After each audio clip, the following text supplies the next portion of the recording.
বুকে আমি একমাত্র বাবা, আমি একমাত্র বাবা। কত ছিলারা, কত কিছু হয়েছে, এরকম ঘটনা কখনো হয় নাই।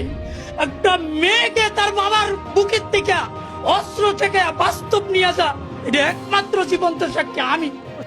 আসসালামু আলাইকুম।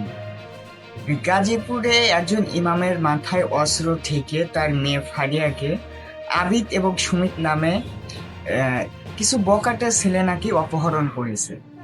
বৈশাখের দিনও নাকি জোরপূর্বক তাকে ব্লেড চাকু দেখিয়ে তাকে অপহরণ করে নিয়ে যায়। দেন তারপর তার পিতা একটা সালিশ বসায় প্রদান করে নিয়ে দেন তারপরে নাকি সেই মেয়েকে বুঝিয়ে দেওয়া হয় এবং 10 জনের একটি দল এসে তার বাড়িতে আবার হামলা দেওয়া হয়। দেন তারপরে তার বাবার মাথায় পিস্তল ঠেকিয়ে তার মেয়েকে অপহরণ করে নিয়ে যায় এবং 48 ঘন্টার মধ্যেও তার মেয়েকে পাওয়া যায়নি। আমি সোশ্যাল মিডিয়ার সূত্রতে যতটুকু জানছি, এখন সত্য মিথ্যা উপর আল্লাহ এবং যারা নিউজ করছে তারা ভালো জানেন।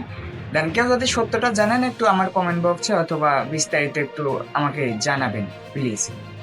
এবং আমি সোশ্যাল মিডিয়ার সূত্রে আর একটা বিষয় দেখলাম যে তার বাবা নাকি মসজিদে মিথ্যা কথা বলে, মিথ্যা গুজব প্রচার করে, হ্যান ত্যান নানান রকম। যেহেতু আমি সঠিক জানি না, এজন্য আমি কনফিউজ না ভিডিও বানাচ্ছি আর কোনটা বলবো আর না বলবো। সবাই ক্ষমার দৃষ্টিতে দেখবেন ভুল হলে। দেন তারপর আবার একটা সূত্র আমি জানছি কি, সেটা হচ্ছে মেয়ের নাকি সেই ছেলের সাথে সম্পর্ক আছে এবং তারা গোপনে বিয়েও করে ফেলেছে। এটা তার বাবা মেনে নিতে পারতেছে না এবং সে বাড়িতে যেতে দিচ্ছে না, বিধায় সেই ছেলে নাকি এরকম করছে। এখন আমি সত্য মিথ্যা ভাই কোনটা সত্য কোনটা মিথ্যা এটা যাচাই করারও সময় পাচ্ছি না।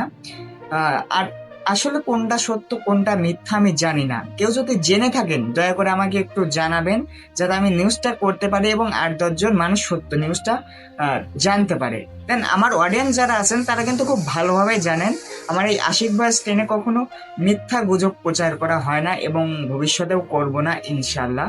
যেটা সত্য যতটুকু জানবো ততটুকু আপনাদের নিউজ দেওয়ার চেষ্টা করবো ইনশাল্লাহ। কারণ কেউ যদি সত্যটা জেনে থাকেন আমি রিকোয়েস্ট করবো একটু আমার কমেন্ট বক্সে জানিয়ে যাবেন। ভালো থাকবেন সবাই, আসসালামু আলাইকুম।